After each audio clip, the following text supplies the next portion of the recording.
this year, all of those years, that legislation has been in-house health.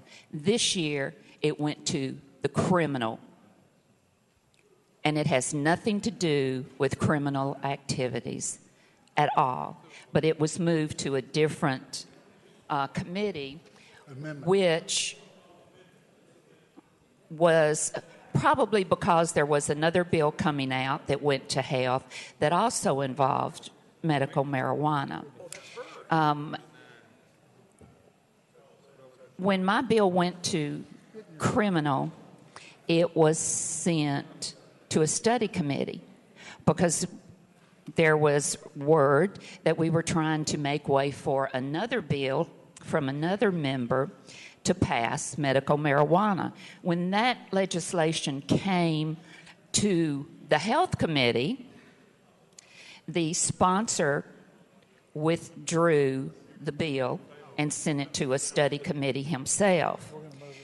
So what I'm asking with this amendment is that we simply allow people who have these particular diagnoses, which would be HIV, ALS, AIDS, Crohn's disease, Alzheimer's, cancer, the wasting symptoms of cancer, seizures, and any other medical condition that fits in this category, that they get a prescription that a doctor has diagnosed for.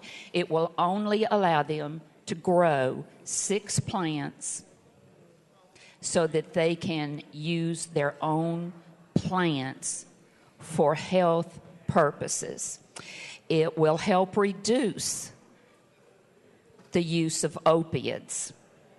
And that's something that studies have shown all over the United States.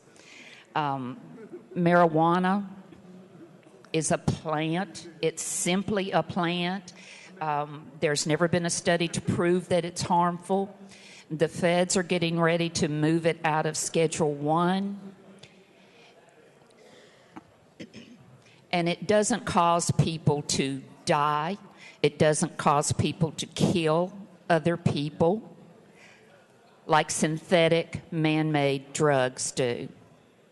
This simply will be a compassionate move to help all of those people that you've seen up here suffering for so long.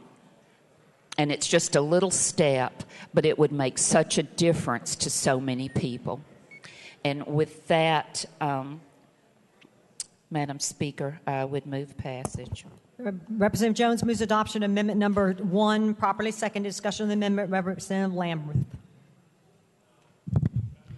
Thank you, Madam Speaker. In my 3 short years, which I understand is significantly less time than the good representative who just spoke has been here, I've had bills that came through committee that I feel very passionate about that I was unable to get through committees.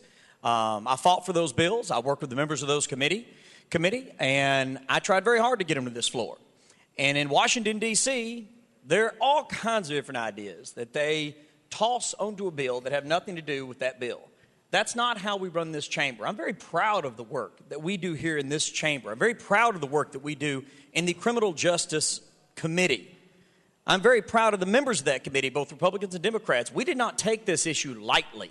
We did not take this issue and flaunt it as some sort of political brinksmanship to try to beat up on members of the opposing party. We're very serious about continuing this discussion. We want to know the facts. We want to know the evidence. We want to hear from doctors, patients, individuals, none of which actually showed up in the Criminal Justice Committee to testify for your bill.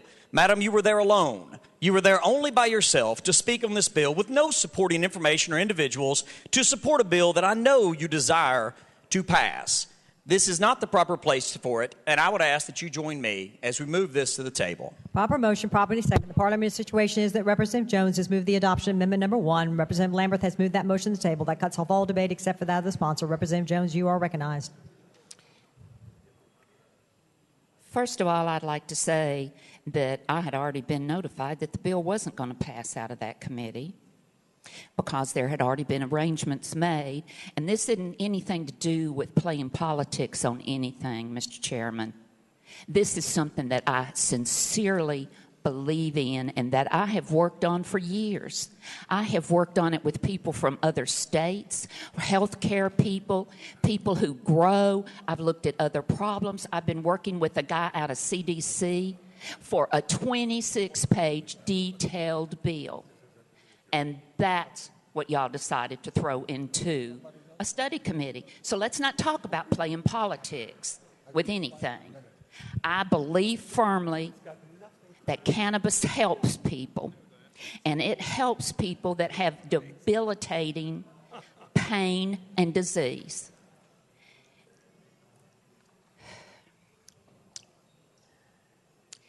I'm asking for those of you who believe in compassionate care for all people, and you've seen those people up here. You know who they are, and you see how they feel, and you know how they're suffering. To help me pass something to help them. Let's show a little compassion to some of these people who have been coming up here for years, for people who... One of the folks that came up here used to be a police officer. Now he's in a wheelchair having seizures so bad he doesn't know if he's going to live through the next seizure. And he knows this helps. We know it helps. It helps people across the United States. I ask that you vote against laying this amendment on the table. The parliamentary situation is that Representative Jones has moved adoption of amendment number 1. Representative Lamberth has moved that motion to the table. We're voting on the tabling motion. All those in favor vote aye when the bell rings. Those opposed vote no. Has every member voted? Does any member wish to change their vote? Mr. Clerk, take the vote. Aye, 73, 22 nay. The ayes have it. The motion is tabled. Next amendment. No.